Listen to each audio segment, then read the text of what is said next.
estratégicas de fronteira tecnológica que pudessem ser diferenciadores no futuro e à volta de quais havia uma certa incerteza, não eram apostas. Então, essa aposta foi no Big Data Analytics, a capacidade de lidar com grandes massas de dados e daí extrair determinadas conclusões, a questão da genômica, a atividade de terapia celular e gênica, a questão da saúde digital, de atenção primária no setor privado, atenção primária e saúde populacional. Então, essas são apostas que, quando a gente fez em 2015, era muito especulativo.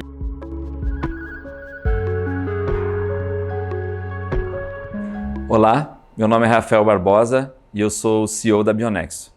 Bionexo é uma empresa dedicada à transformação da saúde através de tecnologia.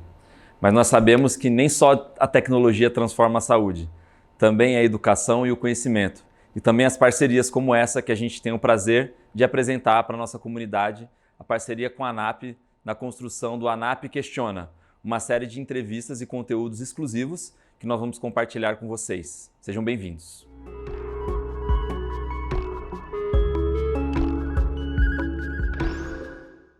Olá a todas e todos, é um prazer estar de volta com um outro episódio do ANAP Questiona. Uma ideia super simples, convidar os principais gestores de saúde do país e pedir a eles que nos ajudem a responder uma pergunta que anda na cabeça de todo mundo.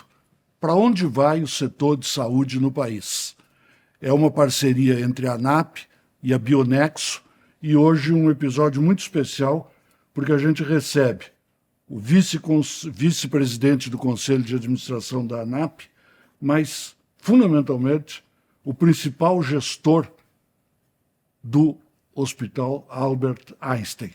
E eu não posso, Henrique, começar sem fazer uma pergunta que é extremamente singela, mas que eu acho que está na cabeça de muita gente.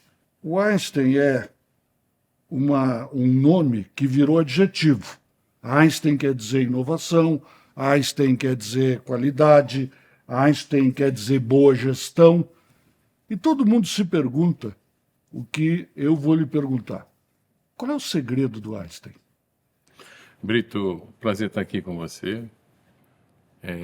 Conheço o Brito há muitos anos e tem sido sempre uma pessoa extremamente estimulante na sua forma de ser e nas perguntas e nas suas colocações, né? Ele começa por uma boa pergunta, né? Eu acho que tem alguns segredos, né? O primeiro segredo é que os fundadores da organização definiram o seu propósito de uma forma razoavelmente clara que a gente persegue, né? E a excelência faz parte desse propósito, né? Ele nasce, na verdade, como uma referência em 55 às práticas dos hospitais norte-americanos, né? Que naquela altura, imagino que fosse algo distante, particularmente para uma comunidade judaica que estava saindo da Segunda Guerra Mundial, né? Então, esse é o primeiro ponto, né? O segundo, que é igualmente importante, é que a gente tem claramente uma visão de que a nossa razão de ser é o paciente, é o cuidado do paciente, é a humanização do paciente, né? Então, os temas, por exemplo, de recursos financeiros, de resultados, eles estão subordinados ao interesse do paciente, né? O terceiro elemento é a questão do conhecimento, né? A gente acredita que a excelência é alimentada pelo conhecimento.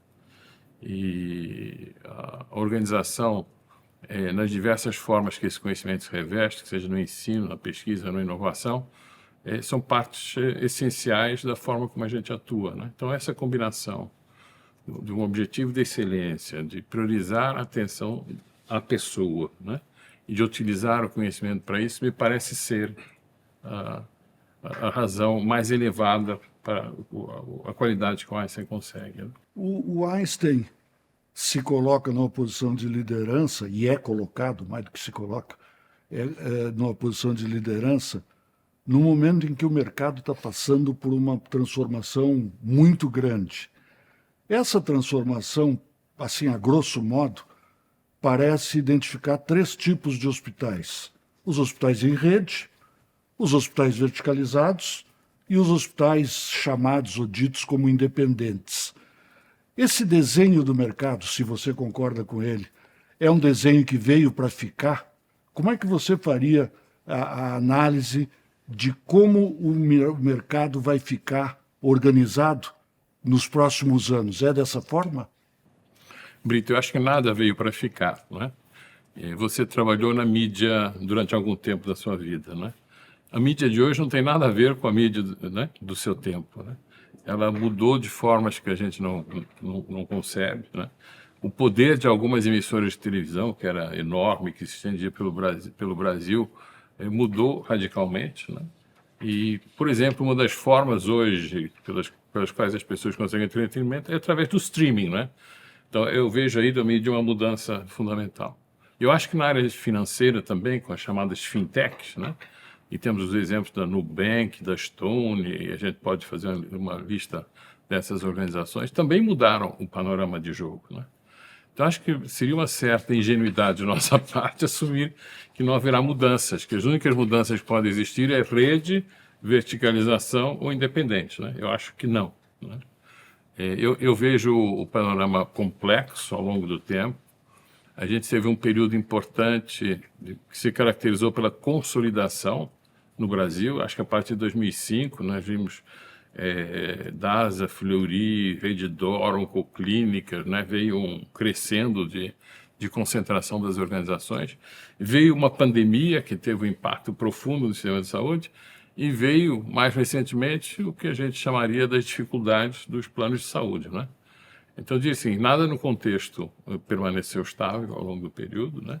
Eu acho que esse processo dinâmico de mudanças vai continuar acontecendo. Algumas a gente não sabe quais são, mas outras a gente acha que incorporarão determinadas formas de prestação de serviço de saúde que não necessariamente serão as que estão aqui ou que sejam só as que estão aqui, né? Dentro dessa permanente mudança, né, o que a gente tem visto como uma quase tendência é que aquela divisão entre operadora de um lado, hospital do outro, ela vai ficando para trás.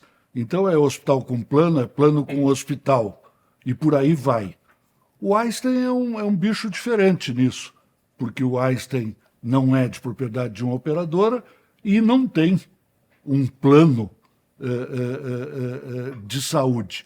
Qual é o papel do Einstein? Qual é a formatação que vocês planejam para o Einstein dentro dessas mudanças todas que o mercado está vivendo? Eu descreveria da seguinte forma.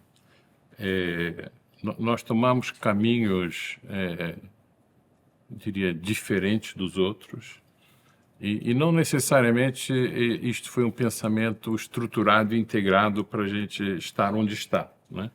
Então, por exemplo, no início dos anos 2000, o Einstein entrou na saúde pública com os primeiros contratos da atenção primária em São Paulo, que depois evoluíram para o contrato do Hospital Moisés II, do Vila Santa Catarina, do Hospital Municipal de Aparecida de Goiânia, o Ortopédico da Bahia e agora o Hospital de Urgências de Goiânia. Então, assim, a gente criou uma plataforma na área pública, né?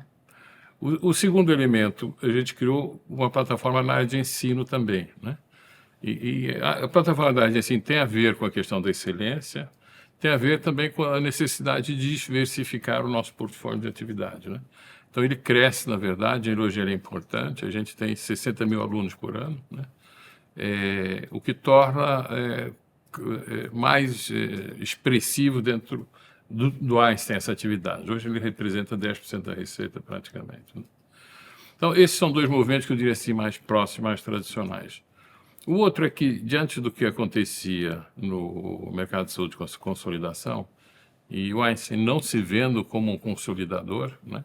O consolidador é algo que é próprio da atividade mercantil, né? Ele quer ganhar escala, quer exercer o poder de barganha sobre os planos de saúde, a gente fala pouco disso, e sobre a cadeia de fornecedores, né? Este é o jogo, né? E ele vai também otimizando os seus custos administrativos. Esse jogo de comprar hospitais não faz parte de alguém que está focado na excelência, né? Então, o caminho que a gente seguiu foi escolher algumas áreas estratégicas de fronteira tecnológica que pudessem ser diferenciadores no futuro e à volta de quais havia uma certa incerteza, não eram apostas. Então, essa aposta foi no Big Data Analytics, a capacidade de lidar com grandes massas de dados e daí extrair determinadas conclusões, a questão da genômica, a atividade de terapia celular higiênica, a questão da saúde digital, de atenção primária no setor privado, atenção primária e saúde populacional. Então, essas são apostas, quando a gente fez em 2015, era muito especulativo isso. Se dissesse assim, qual é o resultado que vem dessa atividade, seria difícil alguém colocar um valor, né? E a gente efetivamente veio desenvolvendo, né? A gente organizou as nossas bases de dados nos últimos anos. Nós começamos a desenvolver um projeto de genômica, que hoje é um joint venture com o Fleury. Nós começamos a atividade de terapia gênica. A gente está fazendo as primeiras da pesquisa clínica com CAR-T no Brasil, de acordo com regras previamente acordadas pela Anvisa, está sendo feita pelo Einstein. Na área de saúde digital, a gente tem feito grandes investimentos, né, dentro do Einstein. Hoje, cerca de 30% do nosso investimento está indo para a área de digital, né? Então, assim, a gente criou um outro caminho, uma outra forma de enxergar a evolução da saúde, né? Que não é simplesmente o ganho de escala. E a gente acredita que isso se transforma numa assistência de melhor qualidade, no desenvolvimento de terapias de ponta, terapias avançadas, e na capacidade, efetivamente, de manter a posição que a gente conquistou como um prestador de qualidade no sistema de saúde brasileiro, com a vantagem de que a gente alavanca isso sobre parte do sistema público. Essas coisas que a gente desenvolve têm o papel também de serem estendidas para o sistema público, né? Então, é uma forma, eu diria, diferente de enxergar. Eu não acho se é certo ou errada. Esse foi o caminho que a gente resolveu. Mas para as mudanças que eu me referi, que as mudanças tecnológicas que a gente viu na mídia e que a gente viu na área financeira, eu acho que talvez o Einstein esteja mais preparado para se adaptar a esse novo mundo. Todas essas mudanças, elas obviamente exigem uma alta capacidade de investimento e elas agregam custo.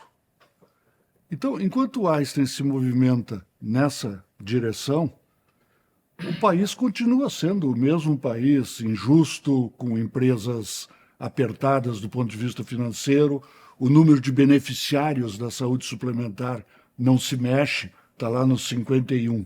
Como é que vocês conciliam o olhar de avanço e expansão do Einstein, né, descrito por você, com um país que não parece dar sinais de que vai aumentar o número de pessoas em condições de contratar planos que paguem por isso que vocês oferecem? Então, eu acho que tem uma base necessária, que é de uma melhoria contínua dos processos. A melhoria contínua dos processos significa, em síntese, que você consiga processar com qualidade e excelência um número crescente de pacientes sobre a mesma estrutura física operacional, né? Então, a gente tem procurado comprimir todos os tempos dentro da organização, utilizar ferramentas como centrais de controle, fazendo com que a gente possa aumentar os volumes de pacientes sem que a gente incorra necessariamente mais investimentos e mais custos, né? Não é exatamente sem mais investimentos e mais custos, mas proporcionalmente com muito mais eficiência do que com a utilização de recursos, né? Então, isso nos dá, por exemplo, nos últimos 10 anos, a taxa de tempo médio de permanência do Einstein caiu 20%. A gente tem 700 leitos, 20% são 140 leitos, né? Isso é um hospital, na verdade, né? Então, no mesmo espaço físico tem um hospital adicional que não tem custo adicional de processamento, porque é a mesma quantidade de pessoas, que basicamente a mesma quantidade de pessoas, tem algum custo variável de pacientes, mas é muito mais efetivo e produtivo. Então, eu diria que é importante você ter isso. O segundo é olhar efetivamente para as necessidades dos pacientes e procurar atendê-las. A gente desenvolveu atividades importantes que são, por exemplo, a coleta de exames domiciliares, nós desenvolvemos atividades de check-up, nós desenvolvemos atividade de telemedicina, então nós fomos atividade de consultoria. Então, em volta do coração que a gente tem, que é assistencial, tem uma série de atividades novas que não são elas em si, cada uma delas muito expressivas, mas no conjunto elas acabam sendo relevantes, né? Então, a mesma plataforma está produzindo, digamos, outros serviços para a sociedade, né? E nos ajuda a permanecer gerando os recursos necessários para a nossa evolução, né? Para a manutenção da qualidade da excelência e para a sua expansão.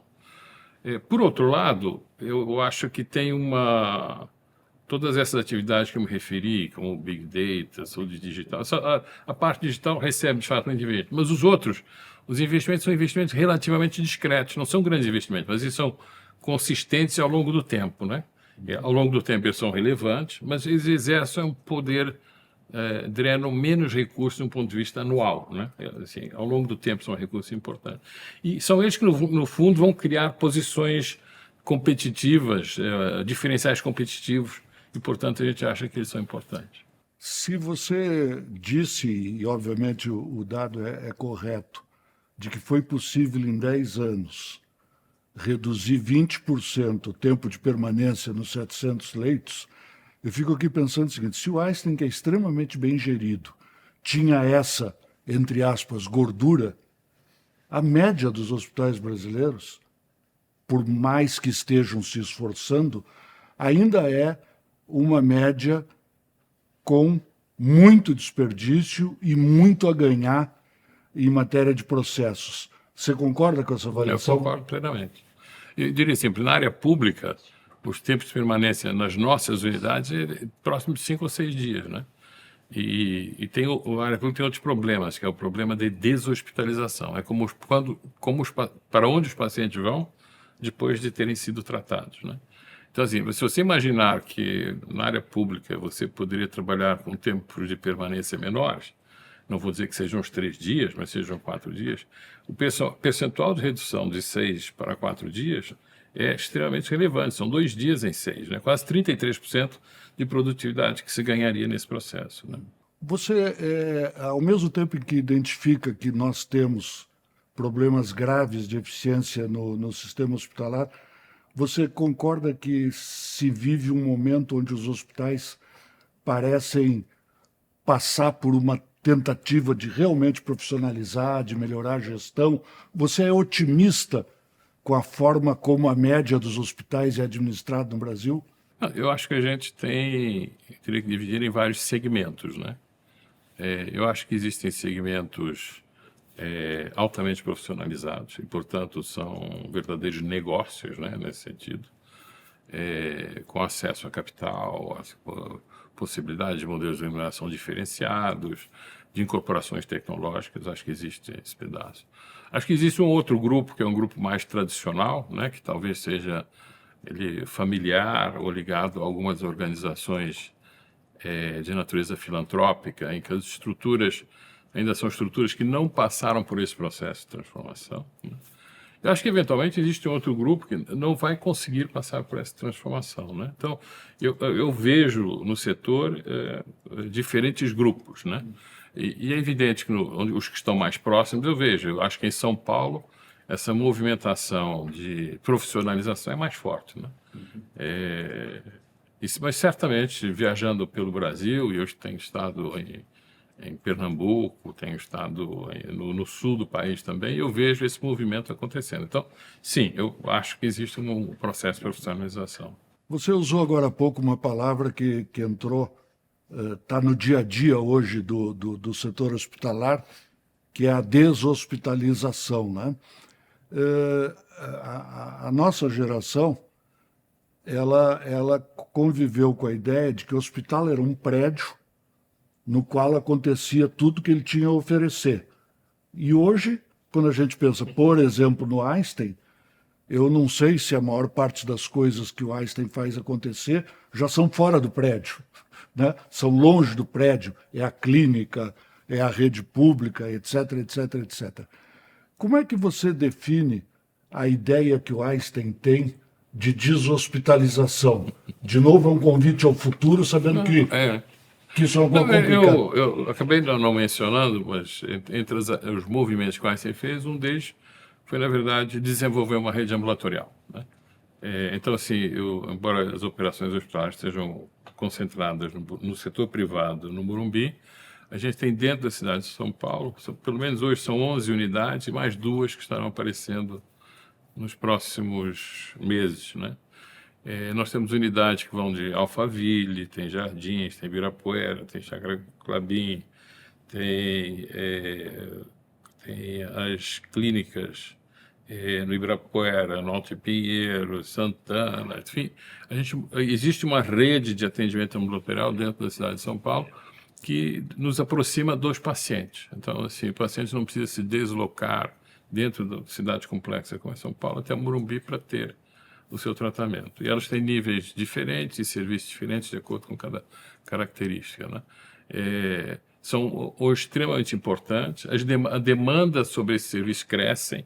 Essas unidades estão em permanente expansão porque o movimento se deslocou certamente para a ponta, né? Mas acho que a próxima fronteira é o deslocamento para dentro da residência do paciente, né? A parte domiciliar, né? Certamente existe tecnologia disponível hoje, né?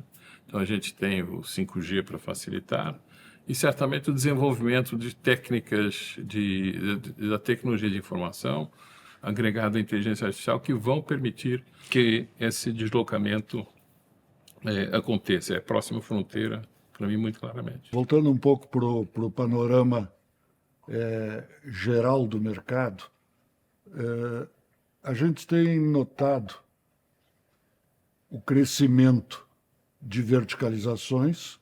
Elas, obviamente, parecem contar com a vantagem de um maior controle sobre o custo, de uma maior administração do custo, mas sempre cercadas da dúvida ou da discussão sobre que qualidade oferecem, né? As perguntas sempre, quando puxam para os extremos, elas são ruins, mas nesse caso, vou me permitir essa liberdade. Você é um inimigo da verticalização porque ela cria dificuldades para a qualidade, ou você é um grande amigo da ideia de verticalização? Onde é que a verticalização cabe na sua avaliação aí de gestor hospitalar? Eu acho que a gente tem que ter muito cuidado em fazer julgamentos definitivos sobre as coisas, porque amanhã a gente pode estar nessa posição, né? E, portanto, elas poderão ser usadas contra você. Eu acho que quando o agente está nas duas pontas, portanto, ele está recebendo os recursos, seja dos estipulantes ou diretamente das pessoas físicas, e ao mesmo tempo ele presta o serviço, corre o risco de haver um conflito, que é de restringir a oferta de serviço para maximizar o resultado, né? Eu digo que isso é um conflito de agentes, né? Porque quando ele se quebra, né? E eu acho que esse conflito não é trivial, né? E principalmente se nós estivermos falando de organizações que têm por objetivo o lucro, né? Então, a minha preocupação com esse modelo é exatamente o conflito que está inerente a ele, né? Dito isso, eu reconheço que em algumas circunstâncias será possível que organizações que gostariam de permanecer como prestadores de serviços tenham que considerar a hipótese de também estarem na ponta de assumirem os riscos relacionados a uma população e desenvolver uma estabilidade no ingresso de recursos relacionados à contratação dos riscos dessa população. Então, eu acho que não é a posição hoje do Einstein, não é essa. A gente prefere se ver como um prestador de serviços e isolados desse conflito, mas o mercado se transforma, né? Eu estive recentemente com o presidente de um prestador de serviços chileno, né? Existe uma preocupação sobre a viabilidade financeira dos planos de saúde no Chile, né? E a resposta deles foi criar o seu próprio plano de saúde, né? Para essas circunstâncias, né? Pelo risco, efetivamente, sistêmico que existe naquele país. Então, assim, é possível, né, em circunstâncias que a gente não sabe exatamente quais serão no futuro, que as posições sejam diferentes, né? Mas eu diria que, filosoficamente, eu não gostaria de estar nessas duas pontas. Nós vivemos, as pessoas mais experientes no setor dizem que a gente viveu aí nesses últimos meses tempos de muita tensão e algum confronto, né, entre fontes pagadoras e prestadores de serviço. Aí vem todo aquele dicionário que passa por prazo de pagamento, glosa, etc. e etc. Na sua opinião, isso que a gente viveu ou está vivendo É apenas mais uma etapa, mais uma crise, como tantas outras que já passaram? Ou essa é uma crise diferente que exige uma mudança profunda na forma como se relaciona o prestador de serviço e a fonte pagadora? Assim, se a gente olhar historicamente, o que aconteceu foi o aumento da sinistralidade ao longo dos anos dos 2010 até 2020, né? Quando chega a 2020, a sinistralidade é da ordem de 82%. E aí começa a pandemia. E a pandemia teve um efeito curioso, que no primeiro ano os lucros dos planos de saúde subiram de algo que era em torno de 6 a 7 bilhões por ano para 18 bilhões, né? Então, aquele momento em que a ANS decide diferir os procedimentos eletivos, gera, na verdade, um desbalanceamento favorável, no sentido que as receitas continuaram a entrar e as despesas reduziram substancialmente naquele ano. E aí, efetivamente, o resultado foi muito positivo. Nos anos seguintes, aí começa a crise. A crise começa porque a ANS decide que o reajuste dos planos individuais é negativo em 9%. Acho que houve uma certa hesitação dos planos de saúde em repassarem os custos para o outro lado, e a sinistralidade disparou. E ali tem um desequilíbrio claro no sistema em 2021, né? Que praticamente acho que fecha em zero. Em 2022 tem um prejuízo de 12 bilhões de reais, que é um prejuízo importante. Eu acho que os prejuízos que aconteceram não afetam no curto prazo o sistema de saúde, porque tem reservas técnicas em quantidades apreciáveis para absorver esses efeitos. Mas o fato é que o operacional foi muito ruim em 2012. Em 2022, em 2023, ele melhorou, caiu para 5 bilhões. E no primeiro trimestre desse ano apresentou um resultado positivo, que seria bom que ele fosse sustentável, né? Todos nós estamos esperando isso, né? Então, eu acho que essa descrição que eu fiz de como é que a crise foi originada, né? E hoje há uma necessidade de reduzir a sinistralidade, claramente, né? E acho que é isso que os planos de saúde estão tentando fazer, né? Quando eles efetivamente aumentam o nível de glosas, isso para falar das coisas mais operacionais, né? Solicitam descontos, mudam o relacionamento com a rede, né? É exatamente a reação para preservar a integridade da sua atividade. Eu compreendo perfeitamente. Eu digo assim, se eu estivesse naquela posição, não posso dizer que faria coisas diferentes. Então, a gente compreende perfeitamente. Então, o que a gente espera é que esse reequilíbrio possa ser restabelecido, né? Que esse equilíbrio possa ser restabelecido, né? Agora, a gente tem ouvido aqui mesmo pessoas dizendo, olha, nós estamos num fim de ciclo, essas regras do sistema de saúde suplementar, elas já não têm energia para poder nos conduzir por mais e mais anos. É preciso pensar novos tipos de planos, é preciso pensar em plano ambulatorial, é preciso palavras tipo repactuária, etc. Você não acha que haja necessidade de uma reforma do sistema nesse momento? Brito, eu ultimamente tenho utilizado uma palavra para definir o sistema de saúde que é hipercomplexidade. O que é hipercomplexidade? Na verdade, é que são múltiplos agentes, né? E você conhece alguns, que é a farma, a indústria de implementos médicos, dos outros insumos e materiais, tem os planos de saúde, tem os prestadores de serviços de diversas naturezas, tem o governo com o sistema único, com a ANS, com a Anvisa, né, toda a regulação à volta. Tem o Congresso Nacional, que frequentemente bota a colher também neste caldo, né? Tem o Poder Judiciário, que toma decisões, né? Enfim, e o Poder Executivo, às vezes, também, que a gente sabe que existem assuntos hoje sendo discutidos originados do Executivo.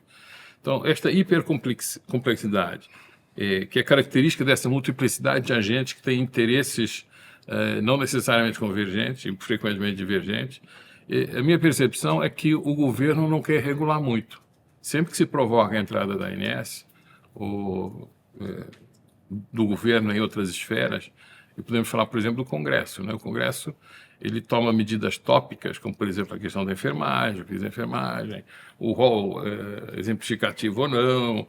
Mas o fato é que ninguém quer mexer estruturalmente nesse sistema, porque ele é amplo, complexo, e ninguém tem uma clara ideia de como é que ele, quais são os impactos do que acontece, né? Eu acho que o sistema é flexível e resiliente, ou seja, ele sofre esses impactos, ele incomoda. Você sabe perfeitamente que no piso da enfermagem, aquela decisão tomada pré-eleitoral dentro do Congresso, o que acontece no momento subsequente é que vem o Supremo Tribunal Federal e corrige aquela decisão e lhe dá um melhor equilíbrio na sua aplicação. Então, o sistema procura se reequilibrar, né? E eu não sei se a solução é uma nova regulamentação. Confesso que tenho dúvidas. Ou se efetivamente será um ambiente mais dinâmico e menos regulado do que é hoje, né? A parte mais visível das propostas de o que seria uma nova regulamentação é a ideia de que haja planos de saúde apenas ambulatoriais ou limitados ao ambulatorial. E a gente tem ouvido de muitos hospitais temor duplo em relação a essa proposta, ou porque ela não ajudaria ao sistema geral de saúde, ou porque ela colocaria os hospitais numa posição delicada diante de pessoas que apenas têm o direito a um atendimento ambulatorial em casos que elas necessitem de internação. Como é que você fica nessa discussão sobre os chamados planos ambulatoriais ou apenas ambulatoriais? Eu acho que a questão não é essa. Então, a gente está discutindo uma percepção de que se a gente restringir o tipo de cobertura e que os eventos catastróficos não sejam mais cobertos pelo plano de saúde, e sim aqueles de menor valor, que a gente, de alguma forma, restabelece o equilíbrio no sistema, né?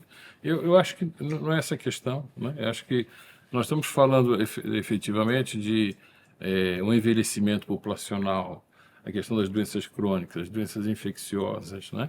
Com um novo perfil dentro do país, que certamente traz mais complexidade. Então, provavelmente o ambulatorial não vai resolver essa complexidade estrutural que a gente vai ver, né? Tem uma questão importante do sistema público, que a gente não fala nessa questão, quer dizer, como é que o sistema público está... Qual é o futuro do sistema público, como é que ele se comporta, né? Ele será melhor ou ele continuará sofrendo como ele é hoje? Eu não acho que ele hoje seja... nós operamos dentro do sistema público, temos um enorme apreço por ele, e ele é capaz de entregar coisas fantásticas, né? A gente sabe os transplantes, o combate à AIDS, tem coisas... atenção primária no Brasil, né? Mas esse é um jogo, acho que ele é mais complexo do que isso, é mais dinâmico do que isso. Em alguns países, o que aconteceu foi que a parte ambulatorial ficou com o privado e a alta complexidade ficou com o público, né? Existem arranjos diferentes, né? Eu acho que os arranjos que a gente vai acontecer serão ditados por circunstâncias e por visões de determinados momentos e podem ter diversas caras, né? Eu, particularmente, acho que o plano de saúde ambulatorial não resolve o problema estrutural do sistema, né? Eu acho que é uma ideia interessante, tem problemas relacionados com a sua implantação, que você já ilustrou, mas não é ele que vai resolver o problema do setor de saúde. A gente falou pouco até agora, porque tratou de outros assuntos, numa palavrinha que, ao mesmo tempo, é sonho de consumo e pesadelo para muita gente, que é tecnologia. Então, eu imagino que, por exemplo, no caso do Einstein, há de parte de quem admira o Einstein uma certeza de que, indo ao Einstein, vai encontrar ali o que há de melhor em tecnologia. Mas, de outra parte, a tecnologia, ela agrega também custo. Qual é o segredo na hora de decidir incorpora essa tecnologia ou não incorpora a estrutura do Einstein? A ANAP fez um trabalho, uns 5 anos atrás, de análise do que chamou determinante de custo do sistema de saúde brasileiro, né? E, curiosamente, eu trabalhei um pouco na coordenação, na ajuda nesse trabalho, e uma das coisas que saiu daquele trabalho é que, na verdade, o que estava determinando o aumento de custo do sistema era a frequência de procedimentos. E a gente não conseguia perceber ali dentro o que fosse o impacto das tecnologias de alto custo, né? Eu sempre ouvi dizer que o problema do sistema de saúde era a incorporação de tecnologias de alto custo. Eu acho, e a minha teoria é essa, que à medida que essas tecnologias são introduzidas, elas vêm com alto custo, mas outras que tinham alto custo no passado, o custo delas cai, né? Então, há como se um movimento de balanceamento, né? Talvez eu esteja sendo ingênuo nesta análise, né? Talvez devesse ter dados mais profundos para essa discussão, mas foi o que eu consegui ver desses dados. O fato é que essas tecnologias estão emergindo. Existem, por exemplo, as terapias celulares higiênicas chegando. Tem um produto aí que se chama Zolgensma, cujo custo, acho que de tabela, é 11 milhões de reais, né? Ele resolve um problema de uma doença rara de uma forma bastante eficiente se aplicado num determinado momento. E a gente diz assim, mas é um absurdo que o sistema de saúde, que a gente tem que distribuir esse ônus pela população toda, que vamos deixar de atender não sei quantas pessoas. É sempre, a gente tem que também colocar-se na posição do outro, né? Dizem que a ética é a gente querer fazer com os outros o que a gente gostaria que fizessem com a gente. Se fosse seu filho, se fosse um parente seu, como é que você vê essas tecnologias? Eu deixo essa pergunta porque é fácil dizer de um ponto de vista macroeconômico, essas coisas, mas do ponto de vista individual é difícil. Isso judicializa, isso cria um problema. E isso entra de um jeito ou de outro, né? Você sabe que acaba entrando de um jeito ou de outro. E eu acho que o dever que a gente tem é, ao incorporar essas tecnologias, fazer o esforço para que elas efetivamente sejam custo-efetivas e, melhor do que isso, que elas possam ser distribuídas de uma forma equitativa pela sociedade. Esse é o desejo, né? A gente não quer que haja um padrão dentro do sistema público e um outro padrão dentro do sistema privado. Se você for para o sistema público, a sua expectativa de vida é de 5 anos. Se você for para o sistema de... você tem 75% de chance de ser curado. Essas coisas são iníquas, nós não podemos conhecer. E nós temos que fazer, na verdade, um esforço deliberado como sociedade para franquear a toda a população a disponibilidade das novas tecnologias. Difícil, complexo, como é que faz? Tem um evento que o governo assume isso, a gente desenvolve no Brasil essas tecnologias. A gente não pode ficar pensando que essas tecnologias vão embora e que elas não vão cruzar a nossa frente o tempo todo, né? Então, nós no Einstein procuramos ser custo-efetivos, é um fato. A gente acredita que a nossa sobrevivência, que a nossa perenidade como organização está efetivamente em ser efetivo do ponto de vista de custo. Não quer dizer que a gente não tenha que olhar para essas tecnologias e entender as opções que se abrem, né? Por exemplo, as terapias celulares. A próxima fronteira são os tumores sólidos, né? E vão chegar, né? Quer dizer, hoje 90% disso está tudo na área de linfomas e na área hematológica. Essas coisas vão chegar. Como é que nós, como sociedade, vamos lidar? Vamos dizer assim, olha, não está no rol, acabou, não vai ter, ou você, se quiser, paga com o dinheiro que você tem. Nós vamos ter que encontrar soluções para isso, né?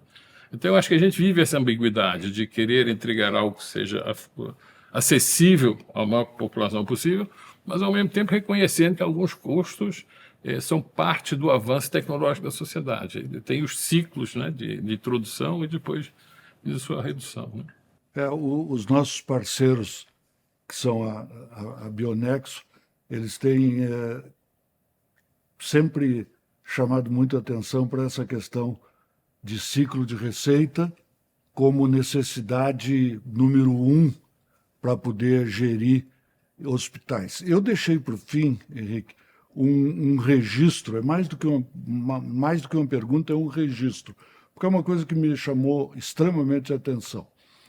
E eu vou contar o que aconteceu comigo. Há 2 semanas, quando eu vi que o Einstein tinha ganho o prêmio de empresa mais inovadora do Brasil, eu equivocadamente li que o Einstein era o hospital mais inovador do Brasil. Eu coloquei a palavra hospital, aí numa segunda leitura eu fui me dar conta do tamanho da conquista, porque era o Einstein sendo considerado a empresa, não importa de que setor, a organização né, mais inovadora.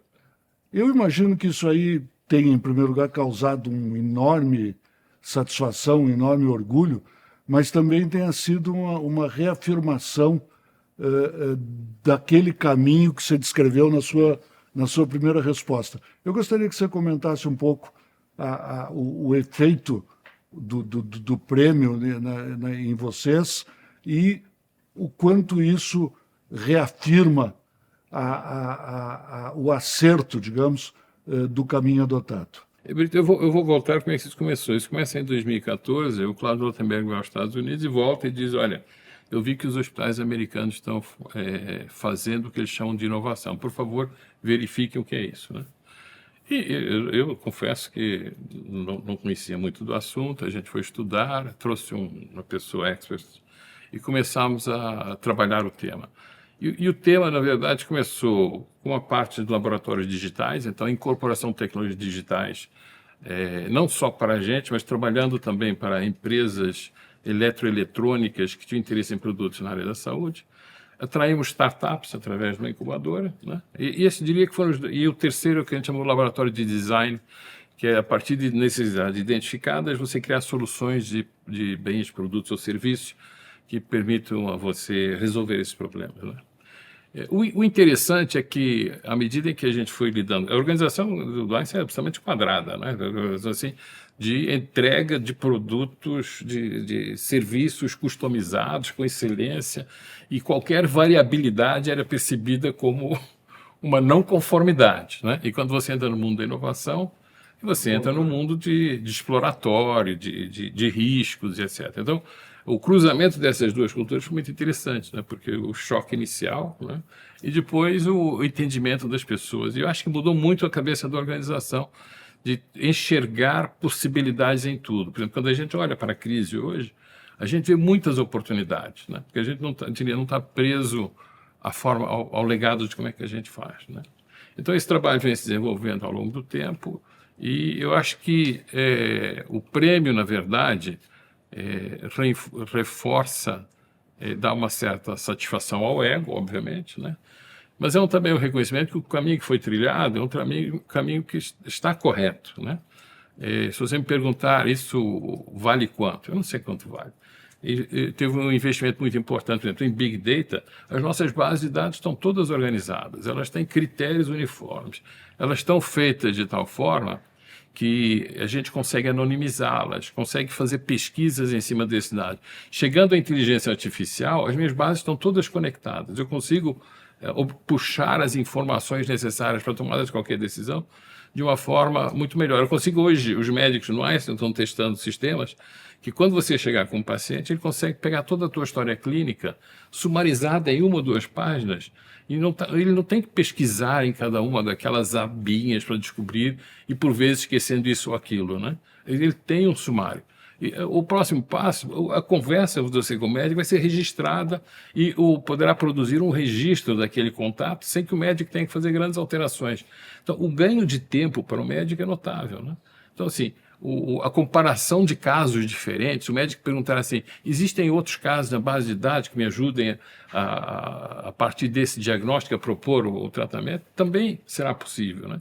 Então, assim, todas essas coisas que a gente vê, você perguntar assim, isso existe hoje? Isso existe exploratoriamente, não existe. Mas eu acredito que amanhã qualquer um poderá entrar numa unidade do Einstein ou de outra organização qualquer, e o médico esteja, ainda que mais jovem que ele seja, ele poderá usar este recurso para ajudá-lo no diagnóstico e no tratamento, né?